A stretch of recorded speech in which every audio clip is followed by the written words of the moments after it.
The Johnson Wax Program with Fibber McGee and Molly.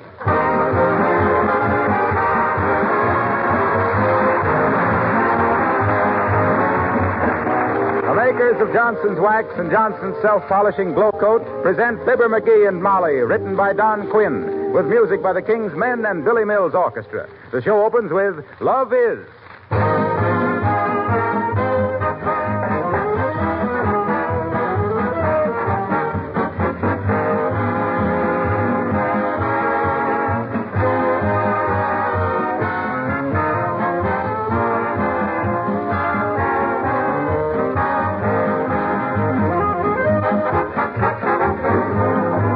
I wonder how many of you ladies were in the midst of your spring house cleaning today. I'd like to say a few words, especially for your benefit, on the subject of protective housekeeping. That's a very important subject because it offers you a chance to save work and to save money. Let me explain just what I mean by protective housekeeping. Instead of keeping your floors, furniture, and woodwork clean during the year by scrubbing and dusting, you protect them against dirt and against wear with a tough coat of Johnson's paste or liquid wax. Then that coat of wax wards off scratches and dirt, makes cleaning and dusting much easier throughout the year, and makes annual spring house cleaning a much simpler affair. Dust and dirt cannot cling to a smooth, wax-polished surface. Fingerprints are quickly wiped away. Traffic areas on floors can be touched up without re-waxing the entire floor. When you consider that Johnson's Wax adds a rich glow of beauty to floors, furniture, and woodwork, that it has 100 extra labor-saving uses, then you should certainly try protective housekeeping with Johnson's Wax in your home. Insist on the genuine Johnson's Wax.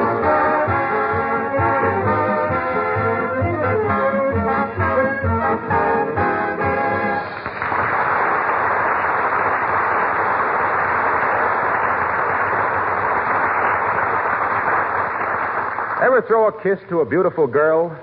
Unsatisfactory, wasn't it? So is a birthday without a birthday cake. And our hero is not the man to see his life partner neglected in this way. So, here at 79 Wistful Vista, cookbook in hand and a determined gleam in his eye, while his spouse stands by full of love and skepticism, we find Fibber McGee and Molly.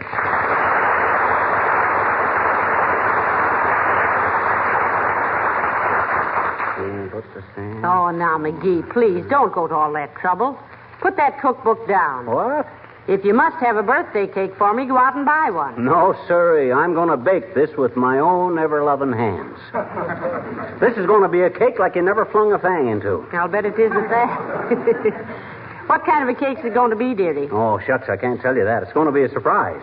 Now, you go on in the other room and read a book or something. Oh, let me watch it. Ah, you'll keep trying to tell me how to do things. No, I won't, really. Okay, then. Sit down and be quiet. Don't smoke till you're speaking to her. Just keep quiet. Now, let's see. Budget cakes, sponge cakes, angel food cakes, upside-down cakes, party cake. Ah, party cakes. Party cake, baker's man. Now, remember your promise. Oh, I'm sorry. Page 24. Oh, here we are. 6 eggs, separated. Hey, Molly, where's the eggs? In the refrigerator. Why, that's no place to keep eggs. Takes twice as long to fry them when they're cold. I never thought of that. I'll keep them in the oven after this, dearie. Let's see now. Eggs, milk, butter, horseradish. That'll do, I guess.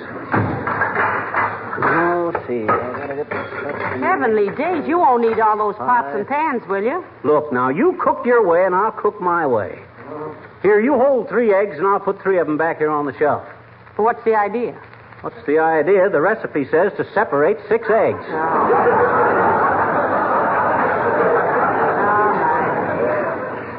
Okay, there's a cup and a half of sugar, 4 cups of shifted cake flour, quarter of a teaspoon of salt. No pepper. 2 squares of chocolate. Okay, give me them eggs again. I guess they've been separated long enough. 1, 2, 3, 4. Let's see, 5. Boy, that's a lot of eggs. I should have bought you a fur coat. It would have been cheaper. Me. Where's the egg beater? Right there in the drawer, right in front of you.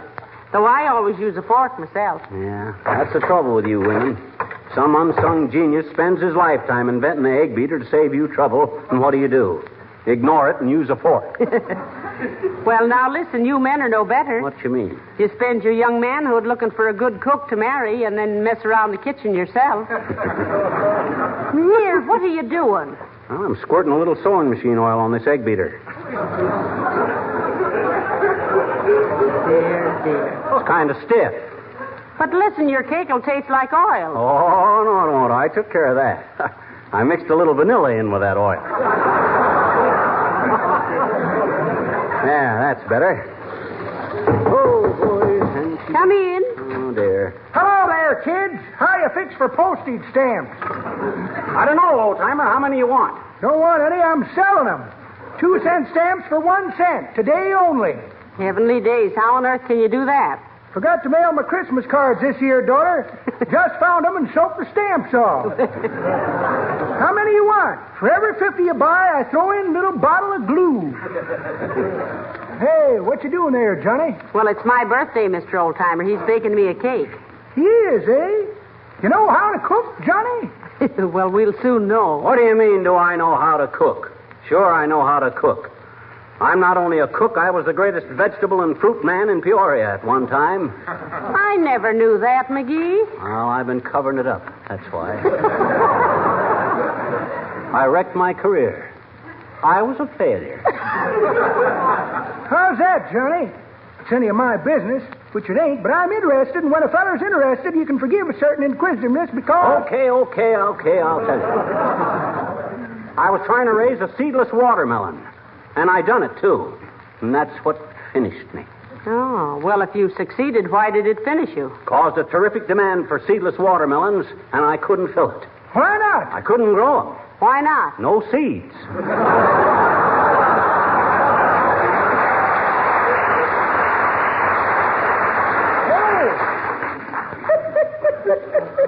Well, as I was saying, one feller says to t'other feller, say, he says. Yes, sir, old-timer. I had such a knack with flowers and vegetables, I could even bring them back to life long after they'd wilted. Why, I'd take an old wrinkled beet and give it the McGee treatment, and presto, back from the dead. Dead beat McGee, I was known as. Say, how about my cake? Dead beat McGee, the ding-dong daddy of the dirt doctors, drudging in the ditches from dawn to dusk over discolored, decrepit, and darn-near defunct daisies, dogwood, and deodars, dazzling doubters with my debonair displays of dilly-dallies, daffy daffodils, and dandy dandelions discovered and developed by Dead beat McGee, the diggity-digger and daddy-dude from down on the Delta and deep in Dixie, but shucks, I sound like a dad-ratted pixie.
see. Shift flour and salt together and fold into the oat mixture. Hey, you know where my tin snips are? What on earth you want tin snips for? I got to cut down a teaspoon. Says here to put in 1/4 of a teaspoon of salt. To make 1/4 of a teaspoon. Don't be silly. Just fill it 1/4 full. Huh? Oh, say, I could do that, couldn't I? You know it was silly all the time. Yeah, those bowlers from Peoria left it.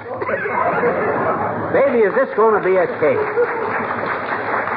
I'll bet it'll be a cake. I'll bet this'll make Prudence Penny feel like a nickel. I would have made you upside-down cake, but I don't have much luck with those. The blood keeps rushing to my head.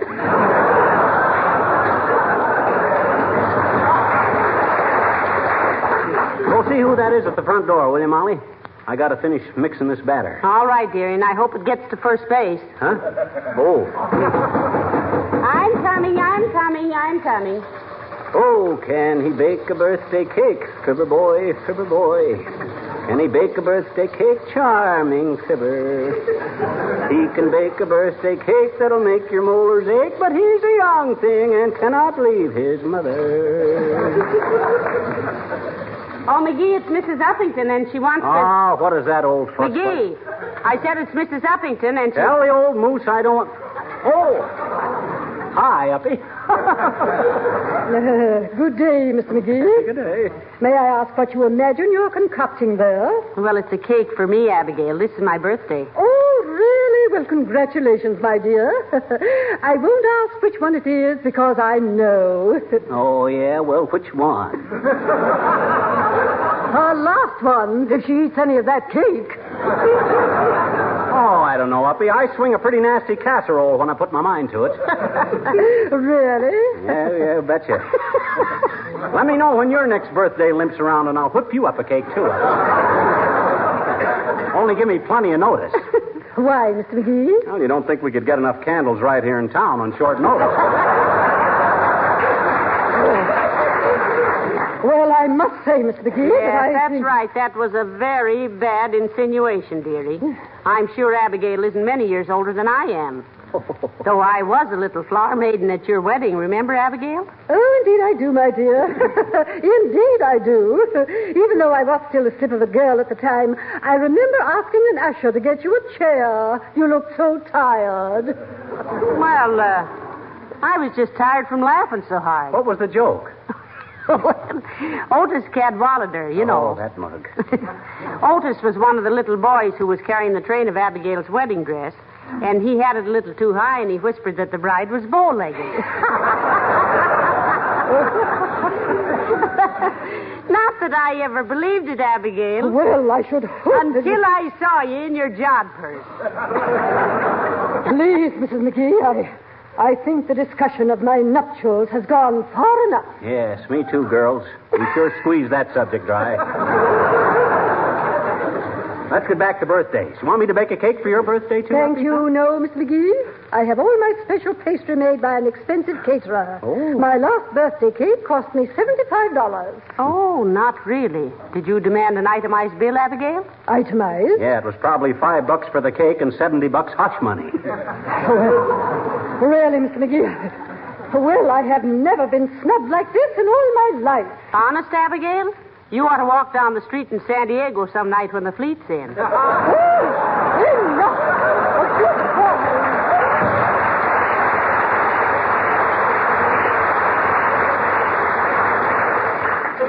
Poor Abigail. Yeah.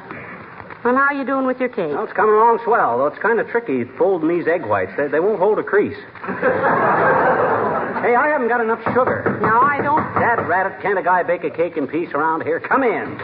Why don't people... Oh, good day, Mr. Wimple. How do you do? May I step in a moment out of the wet?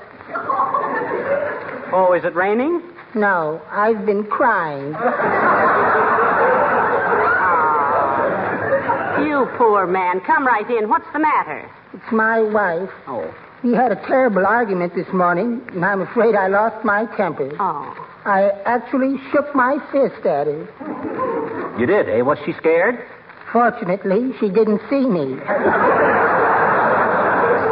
You know, I think you're just too meek, Mr. Wimple. You should stand up for your rights. A woman has no respect for a man she can dominate.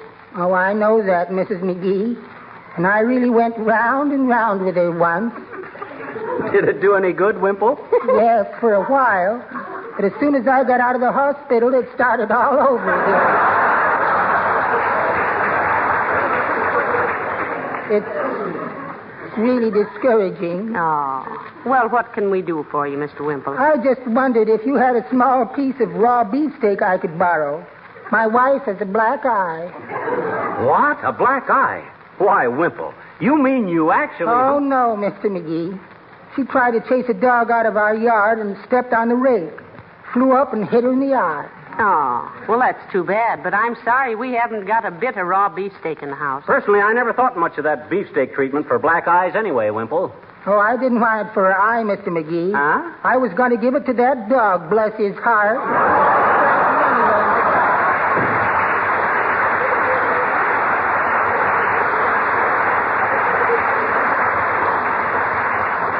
Well, poor Mrs. Wimple, that must have been a very painful experience. Oh, I don't know. It's probably the only time in her life an old rake ever made a pass at her.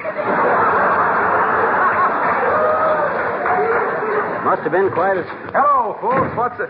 Oh, say, what goes on? Molly's birthday, Harlow. I'm running up a cake. Really? Well, many happy returns, Well, Molly. thank you, Mr. Wilcox, and the balance of the day to yourself. Here, let me give you a hand with that cake, Fibber. No, let go, Harlow. I'm a... Hey, look out! Oh, now, Mr. Wilcox, see what you boys did. Spilled a big gob of batter on my linoleum. Yeah. Oh, that's all right, Molly. It's a simple matter to wipe it up with a damp cloth. That is, if your linoleum is protected with... We know. Johnson's self-polishing glow coat. And you spilled that stuff on purpose so you could drag in a sales talk. The idea is if you had to prove to me, of all people, how Johnson's glow coat protects the linoleum. Yes. I'm sorry. I should have known I wouldn't have to tell you how it's so easy to apply and shines itself as it dries and how it brings out the original luster and beauty of the pattern. Why, what was I thinking of anyway? Aren't you ashamed? Yes, I feel pretty bad. Well, just for that, I won't give you a piece of this birthday cake when it's done. Really? No. Oh, now I do feel bad. Oh, that's awful. No cake. I guess that'll teach me a lesson. Well, happy birthday, Molly. No cake.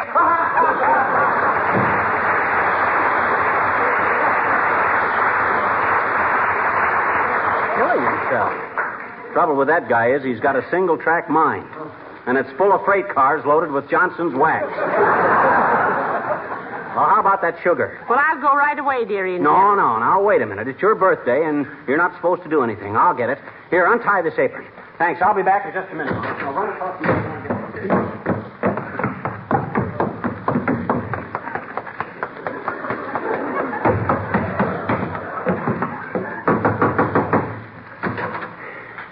Hey, can I borrow a cup of sugar until tomorrow? Hi, mister. What's cooking and what? Oh, hi, sis. Is your mother home? Sure she is, I betcha. May I see her a minute? No. Huh? I said no. What do you mean, no? You tell your mother I want to see her, will you? You can't see her, mister. Now, don't be obstinate, sis. I'm not being obstinate, I betcha. I'm being nice. Well, what's so nice about not letting me see your mother? She's taking a bath. Well, why didn't you say so? Well, you didn't ask me. Well, look, maybe you can handle this deal yourself. How's about the loan of a cup of sugar, sis? Well, I'm for graduated. You mean granulated? I says you mean granulated. Graduated means when you get out of school. I know it. I bought this sugar this afternoon on the way home. Well, how about it, sis? Mister, I told you once you can't see her. She's taking the bath, don't you remember? I'm talking about a cup of sugar. Forget your mother. I will not. She never forgets me. I didn't mean that you should. Look, let's start over. All righty. Hi, sis. Can I borrow a cup of sugar?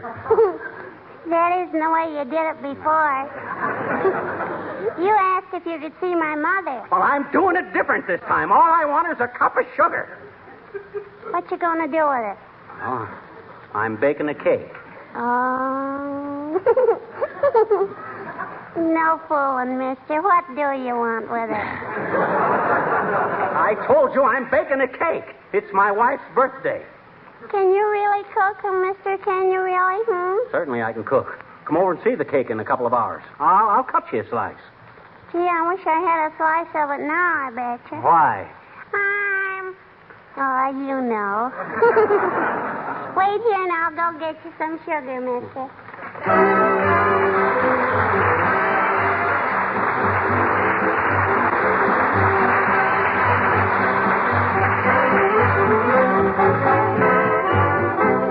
The King's Men sing Three Blind Mice. 3 blind mice, 3 little innocent mice. Number 1 is thin. Number 2 is fat. Number 3 so fierce he scares the cat. I'm number 1. Number 2. Number 3. 3 brave mice. 3 hungry mice. 3 hungry mice. They lived in a farmhouse out in the sticks with a farmer and his little old wife. The thin little mouse had a very long nose to sniff the slightest breeze. One day he sniffed with his very long nose and shouted, I smell cheese. The fat little mouse took hold of his tail. The thin one led the way. The fierce little mouse brought up the rear to chase the cat away.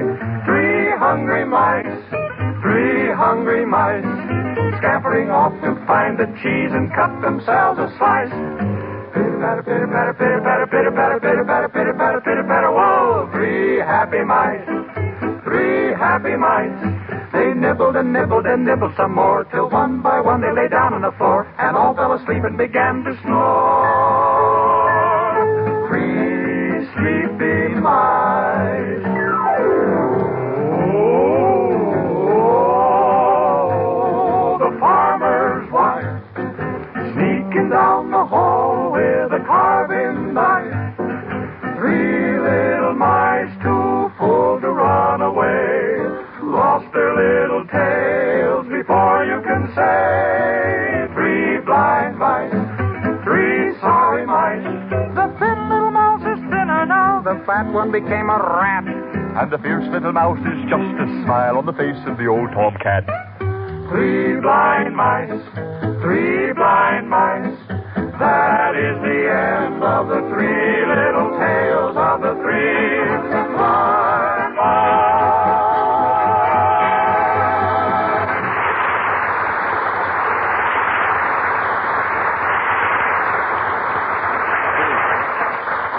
Well, I must say, McGee, that cake looks very nice. Oh, wait till you taste it. It'll be ready to eat as soon as I finish squirting happy birthday to Molly onto it. D-A-Y-M-O-L...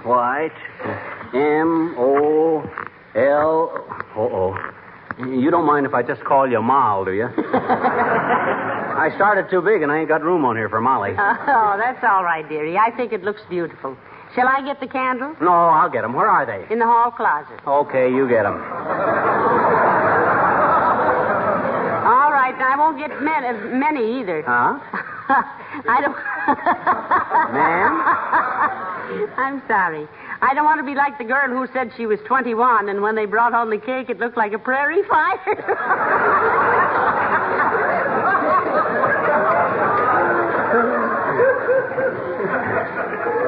That gag will never be 21 again either. Oh, can he bake a birthday cake, Fibber boy, Fibber boy? Can he bake a birthday cake, charming Fibber?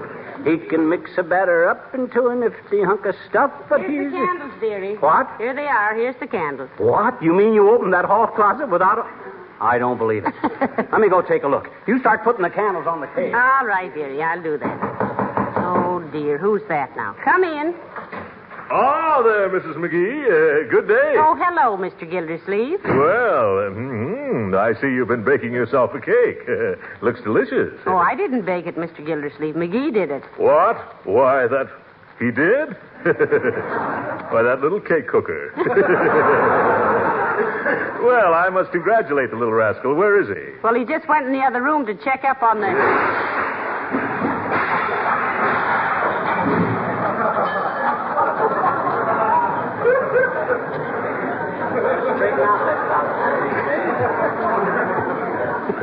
Checking up, eh?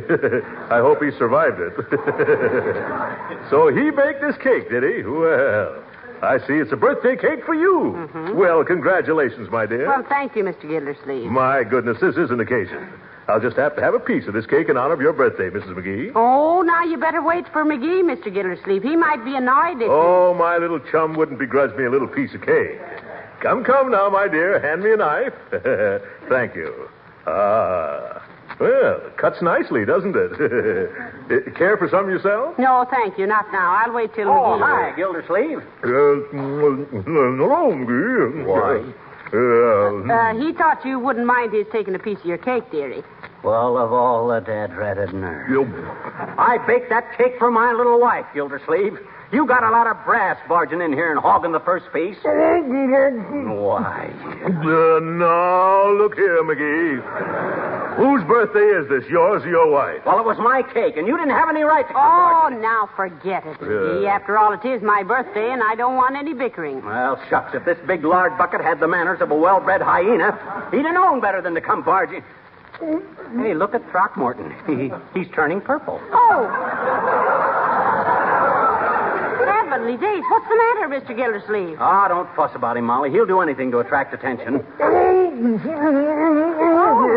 Quit clowning, you big ape. No, McGee, he's not clowning. There's something the matter with him. He's pointing to his throat, see? Oh, do you suppose... Hey, Gildersleeve, what's the matter? Oh, what did you put in that cake, you little criminal? I swallowed something. Get me a doctor, quick. Oh, my gosh, he did it. Quick, Molly, call an ambulance. We got to get him to a hospital. Hurry up. Oh, now, wait a minute. Take it easy now. He just swallowed a nutshell or a cork out of the vanilla bottle or something. Do something quick, McGee. Maybe it was ground glass. Hurry up, Molly. Call an ambulance. This is serious. Go on. Here, Gildersleeve. Lie down here on the kitchen table. Yeah. Loosen your collar and tie. Yeah. Now, take it easy.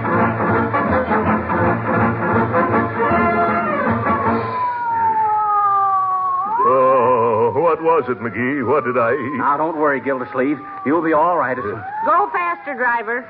We'll have you in the hospital in 3 minutes, Mr. Gildersleeve. Oh. And maybe this will teach you not to make a pig of yourself, Frocky. I know. I'm sorry, McGee, and I certainly appreciate all the trouble you're going to save me, little chum. What do you mean, save you? I baked a diamond ring in that cake for Molly. That's what I'm trying to save. Oh. Take it up, driver. Save you.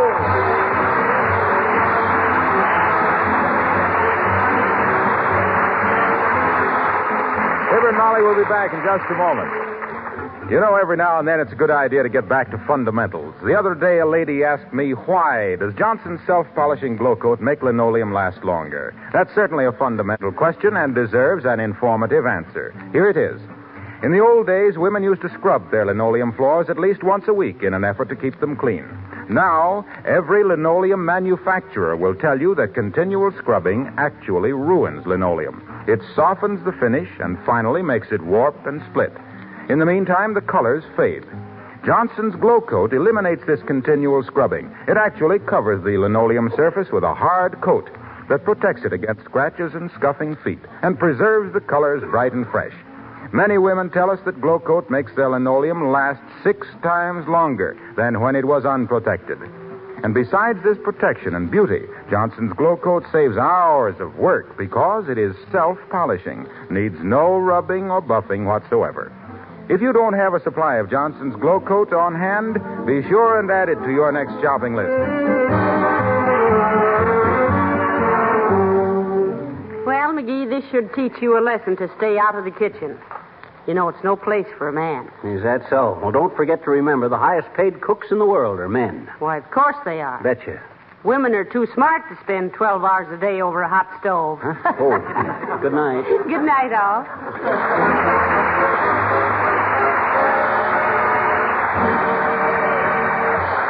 This is Harlow Wilcox, speaking for the makers of Johnson's Wax Finishes for the home and for industry, inviting you to be with us again next Tuesday night.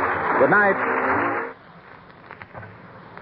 George, I'm getting ashamed of the looks of our car. I just won't ride in it till you get it polished. Now, that might be serious if it weren't so easy to clean and wax polish a car these days, now that we have Johnson's Car New, the sensational auto polish that both cleans and wax polishes in one application. If you're getting a little ashamed of the looks of your car, just stop at your dealers, buy a can of Car New, and have the fun of riding in a new-looking car again. Ask for Johnson's Car New, C-A-R-N-U. This is the National Broadcasting Company.